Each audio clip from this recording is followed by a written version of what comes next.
Wala pong planong Agriculture Department na magpatupad po ng import ban sa bigas. Ayon po sa DA, kailangan paghandaan ang posibleng epekto ng matinding El Nino o Super El Nino sa supply nga po ng pagkain sa bansa.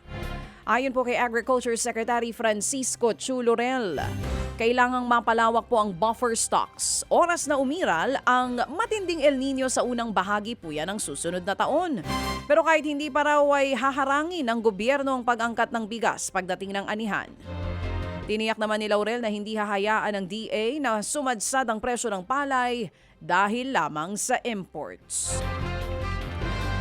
Sa iba pang balita, wala pang iniuulat na water interruption ng Maynilad sa kabila po ng mababang level ng tubig sa Angat Dam. Ayon sa kumpanya, sapat pa rin daw po ang natatanggap nitong supply ng tubig kahit mas mababa na po sa 160-meter critical level ang tubig sa Angat. Paliwanag po ni Maynilad President at CEO Ramoncito Fernandez. Nakatulong dito ang pagpapatayo ng mga dagdag na treatment plant at pagbabawas ng tagas. Dahil po dito, nabawasan daw ang pag-asa ng kumpanya sa Angat para sa supply at pressure ng tubig. Lumago po ang manufacturing sa bansa nitong Hulyo sa pinakamabilis na antas sa loob po yan ng 5 buwan. Sa datos po ng S&P Global, naitala po ang Purchasing Managers Index o PMI sa 51.8 nitong July.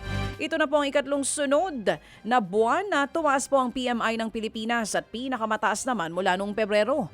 Kapag mas mataas po sa 50 ang PMI, nangangahulugang lumakas po ang industriya. Kapag naman mas mababa sa 50, lumalabas na humina ang produksyon.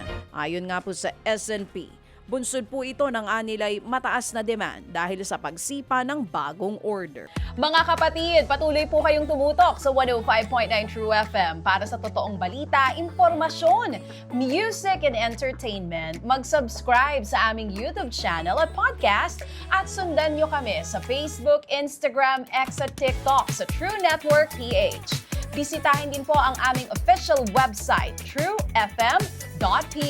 At panoorin din kami sa True TV Signal, Channel 19. Kami po ang 105.9 True FM.